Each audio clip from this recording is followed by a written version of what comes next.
And let's look at the debate now from another angle. We're going to bring in Karen Donaldson, a communication body language expert and coach. Karen, first of all, welcome. From a body language perspective, what did you make of Joe Biden's performance? Oh, indeed. I know everyone was speaking about his age ahead of time. However, it was highly telling. And there was a few things that were very significant that people may not have seen. And well, with some pieces we all witnessed. So the rapid blinking was him being frustrated and not being able to gather his thoughts. When we saw him close his eyes, that is someone shutting out the world so you can regain the memory that you have and capture a thought before you dispel it through your mouth.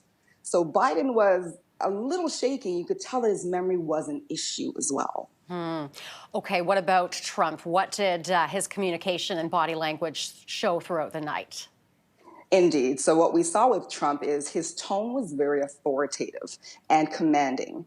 He used a lot of hand gestures, which allowed him to emphasize his points and keep everyone following. So it's great to use hand gestures because it deepens the connections with the viewers. On the other hand, the split screen was very interesting. We saw his typical smirk, and you would see a quick puckering of the lips when he heard something that he fully did not disagree with. So the split screen was genius as far as helping me read their body language and what they were truly feeling when they weren't speaking or not responding.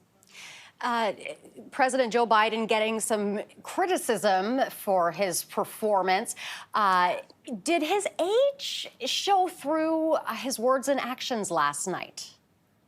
It really did. It was the pausing and the recalling and the fumbling of information and recalling of information, because you're thinking of a representative, and I don't want to touch on the content, the representative of a nation, having to recall the thoughts, your ideas, and actually going off tangent. That's not something that, some people may want. So his age showed in that. And the one thing I want to touch on, some people may have not witnessed, every now and then he held onto his pen as he spoke. I know he took notes. They weren't allowed to have notes. But as he spoke, he held onto that. And what that's called is anchoring. It allows you to keep your thoughts focused when you speak. So those times where you saw him pick up his pen when speaking, it's because he wanted to gather his thoughts and stay centered and not, go left, right, or get distracted by what was previously said by Trump. Was the body language by either of them what you'd call presidential?